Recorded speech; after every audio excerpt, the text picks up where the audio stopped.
tidak semuanya sama, melainkan memiliki banyak perbedaan yang membuat kehidupan di bumi menjadi kaya dan beragam. Kemudian ada tingkatan keanekaragaman hayati.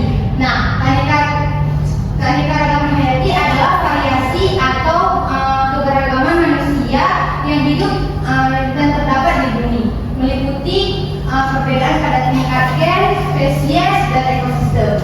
Keanekaragaman ini mencakup berbagai bentuk kehidupan seperti tumbuhan, hewan, dan mikroorganisme yang memiliki ciri, sifat, serta peran yang berbeda-beda dalam menjaga keseimbangan lingkungan.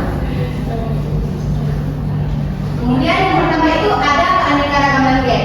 Nah, keanekaragaman gen itu perbedaan susunan gen dalam suatu spesies yang menyebabkan variasi seperti warna, ukuran, bentuk, dan kemampuan. Walaupun masih satu jenis, setiap individu memiliki ciri khas yang berbeda. Contohnya terlihat pada variasi warna bulu kucing atau berbagai jenis mangga. Nah, jadi anak-anak bisa lihat pada gambar di samping ada keanekaragaman gen. Pada kucing walaupun sama spesies, akan tetapi warna bulunya berbeda. Begitu juga dengan mangga.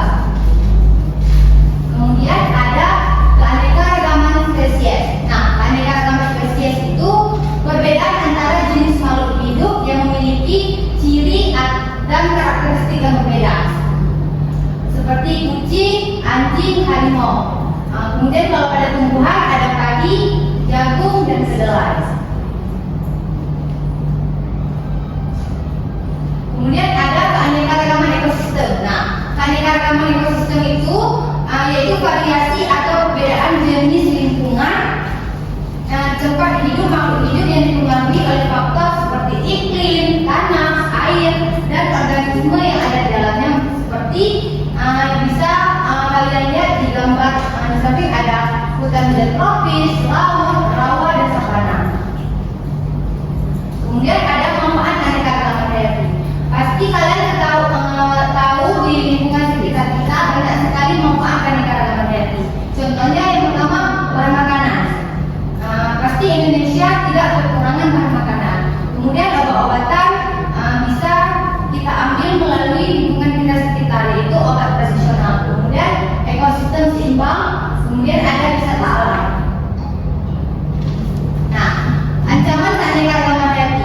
Ada yang tahu kenapa bisa hutan kita menjadi rusak, hewan tidak bisa hidup kembali di tempat tersebut? Ada yang tahu kenapa penyebabnya? Dirusaknya manusia. Nah, kenapa dirusaknya semua manusia? Apa yang diambil?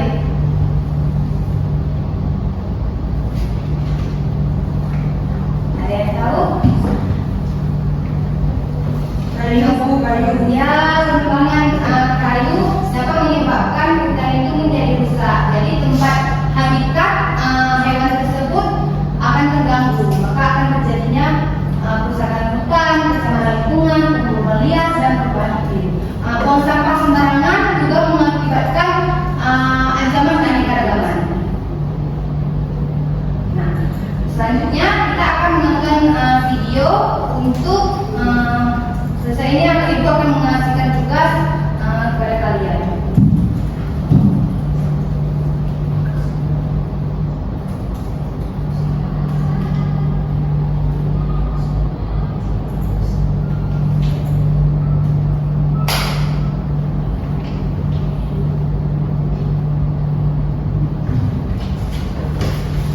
Aneka orang hidup sering juga disebut sebagai biodiversitas.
warna yang bermacam-macam. Hal itu juga menunjukkan adanya keanekaragaman pada tingkat gen. Motif dan bentuk cangkang kerap atau keong merupakan sifat yang nampak dari luar atau fenotif. Selain faktor genetik atau genotif, fenotif suatu jenis makhluk hidup juga ditentukan oleh faktor lingkungan. Oleh karena itu, dua makhluk hidup yang memiliki susunan gen yang sama belum tentu memiliki fenotip yang sama pula. Semua makhluk hidup dalam satu spesies memiliki perangkat dasar penyusun gen yang sama, tetapi dengan susunan yang berbeda-beda tergantung pada induknya. Hal itu yang menyebabkan timbulnya keanekaragaman pada tingkat gen. Langkah kedua, kita akan membahas tentang keanekaragaman hayati tingkat spesies. Sebelum kita membahasnya, dapatkah kamu membedakan antara tanaman kelapa, aren, lontar, dan pinang? Atau dapatkah kamu membedakan jenis kacang-kacang seperti kacang tanah, kacang merah, kacang kapri, dan kacang hijau? Selain itu, dapatkah kamu membedakan antara hewan kucing, harimau, singa, dan cheetah? Jika kamu dapat membedakannya, setidaknya kamu telah mengetahui keanekaragaman tingkat spesies satu jenis. Untuk mengetahui keanekaragaman hayati tingkat spesies pada tumbuhan dan hewan, kamu dapat mengamati ciri-ciri fisiknya, misalnya bentuk dan ukuran tubuh, warna, dan kebiasaan hidup. Contoh, kamu tentu dapat dengan mudah membedakan anggota keluarga kacang-kacangan antara kacang tanah, kacang kapri, kacang hijau, dan kacang merah. Hal ini disebabkan di antara mereka ditemukan ciri-ciri yang berbeda antara jenis yang satu dengan yang lainnya. Ciri-ciri tersebut diantaranya adalah ukuran batang, kebiasaan hidup, bentuk biji, bentuk buah, warna biji, jumlah biji, serta rasanya. Demikian pula halnya dengan tanaman kelapa, aren, lontar, dan pinang. Meskipun termasuk dalam famili yang sama, yaitu famili Arecaceae, mereka memiliki perbedaan ciri-ciri dan sifat, misalnya tinggi batang, bentuk daun, bentuk bunga, serta tempat tumbuhnya. Contoh lain adalah hewan dari anggota famili Felidae atau keluarga kucing, yaitu kucing, harimau, singa, dan cheetah. Di antara mereka terdapat perbedaan-perbedaan yang mencolok dalam hal perbedaan warna bentuk tubuh, ukuran tubuh, tingkah laku, dan lingkungan hidupnya. Dapat disimpulkan pada keanekaragaman tingkat spesies, hewan atau tumbuhan memiliki famili atau genus yang sama, namun memiliki spesies yang berbeda. Nah, coba kamu tulis di kolom komentar contoh dari keanekaragaman tingkat spesies yang lain. Oke, yang terakhir adalah keanekaragaman hayati tingkat ekosistem. Setiap spesies makhluk hidup memiliki tampilan atau ciri-ciri morfologi yang berbeda-beda. Hal tersebut dipengaruhi oleh gen yang dimiliki makhluk hidup tersebut dan lingkungan tempat hidupnya. Semua makhluk hidup selalu berinteraksi dengan lingkungannya. Lingkungan di sekitar makhluk hidup tersusun atas komponen fisik dan komponen kimia. Komponen fisik lingkungan antara lain iklim, cuaca, air tanah, udara, angin, cahaya, suhu, dan kelembapan. Ada komponen kimia lingkungan, misalnya kesamaan kandungan mineral dan salinitas. Komponen fisik dan komponen kimia lingkungan disebut komponen abiotik, sedangkan makhluk hidup yang tinggal di suatu